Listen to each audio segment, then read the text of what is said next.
I'm Jennifer McGuire of Hero Arts. Today I'm going to show you 3 different cards using Hero Arts stamps and Luminart Twinkling H2Os. These are Luminart Twinkling H2Os. They're now sold by Creative Imaginations, and they come in either sets or larger jars individually.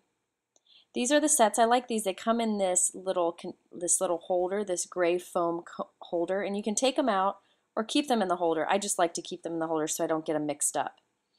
They are watercolor cakes, so you can either spray right into the little container like I was doing there and let the water work into the cakes, or you can do this, which I prefer to do, which is to spray water right onto my craft sheet and then use the paintbrush to pick up that water and transfer it to the watercolor cakes. So it's really up to you which way you prefer.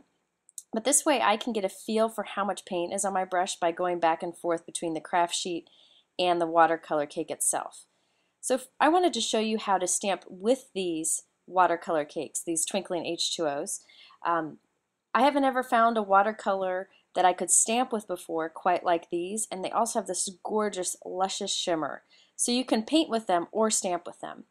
So I'm just painting a mix of different colors on here. You can see how I'm constantly taking water to the Twinkling H2Os and then to my stamp, and just keep working it until I'm happy with what I have. Now there's no science to applying this color to the stamp. I'm just doing a little bit here and there, and believe it or not, doesn't matter how you do it, you always get great results when you stamp with the Twinkling H2Os. Now you can do this with rubber stamps or cling stamps like this one, or clear stamps if they're made in the US like Hero Arts. So I just take a napkin here, a cloth napkin. I'm going to give it 2 or 3 sprays of water, and the sets of Twinkling H2Os come with a great water bottle.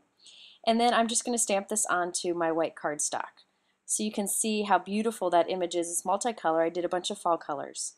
Now I'm going to spritz it again twice before I stamp it again, and so you get slightly lighter image. And I'm going to keep doing this where I stamp, spritz, and then stamp again.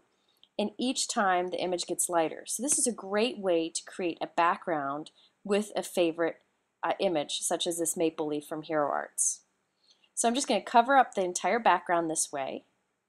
Each time it gets lighter, and believe it or not, every time it keeps that nice clear image. So there you can see the results. Now I wanted to do a light image over the background, just this script background. It's called Old Writing Message. So what I'm going to do is actually paint stripes of color onto this. So the top of the stamp, I'm going to do this kind of orange color. Then I'm going to do some red, some green, and some brown. This is a great way to do backgrounds and multicolors because it's kind of hard to ink up a stamp this way. So doing this with the Twinkling H2O is very easy to do. And because Twinkling H2Os have some shimmer to it, it'll add a nice subtle shine to the background.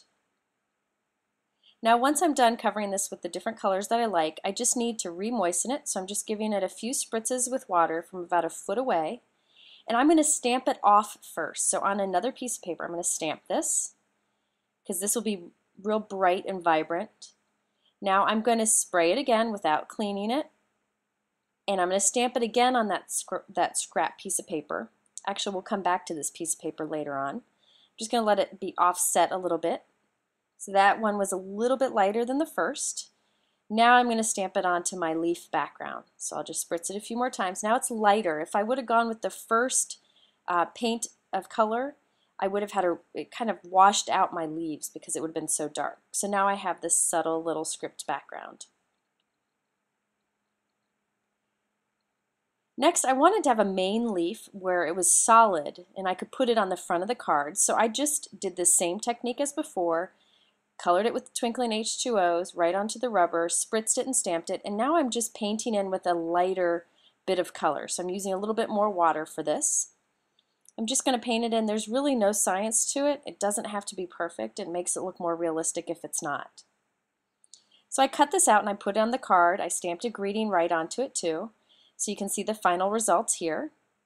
And there's that background that's just layered with different levels of color based on which generation of stamping it was.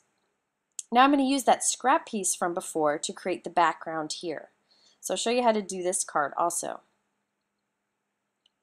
So So I just want to make a wash of Twinkling H2O onto my craft sheet here. This is just a Teflon craft sheet. It's great for mixing colors on. So I'm using a lot of water here and just a little bit of color. I've got some color on this craft sheet now. I'm going to spritz it a little bit more with water so it's really wet. I'm going to take this piece that we did before and I'm just going to press some color onto it. Now you can get creative and put a bunch of different colors on here. You can do whatever you want. The Twinkling H2Os that I stamped will bleed a little bit, but that adds to the personality of this background piece.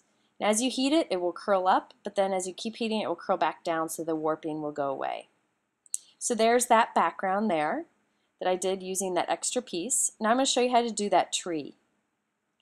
I like to use stamped images such as this one that have a lot of solid space, like the sky behind this tree. So I'm just pressing paints on here. First I painted some on, now I'm just dabbing some other colors on. You can see the color on there. Again, I'm going to spritz it 2 or 3 times from about a foot away and then stamp it. When I use an image with lots of solid like this, you get an opportunity to show the shimmer that's in the Twinkling H2Os. Now I can also do this again without repainting on it and stamp it right down again. And you can see how you get a completely different look with the second generation. So I use the first generation on this card. Very easy, lots of shine. Just a classy way to create a one-of-a-kind card. Next I wanted to show you this fun card. It's just the same technique, but I wanted to show you a way I cheat to make it better. So I'm going to paint lots of different colors of blues and purples right onto the rubber of this owl. And it's going to look splotchy. That's okay. When you spray it with water and then press it down, that'll work the colors together and it'll look absolutely beautiful once you've stamped it. I'm going to put some brown here for the tree branch on the bottom. Now after I stamped it, there were some areas that I felt were a little splotchy. So I'm just going in with my paintbrush and those same colors of Twinkling H2Os and painting it right in. This is a great way to cheat if you're not real happy with how it's stamped, just to give it a little more oomph. So you can see my final results there, and I actually stamped over it with some Distress ink also. Thanks for watching another Hero Arts video. Be sure to visit our blog for more ideas.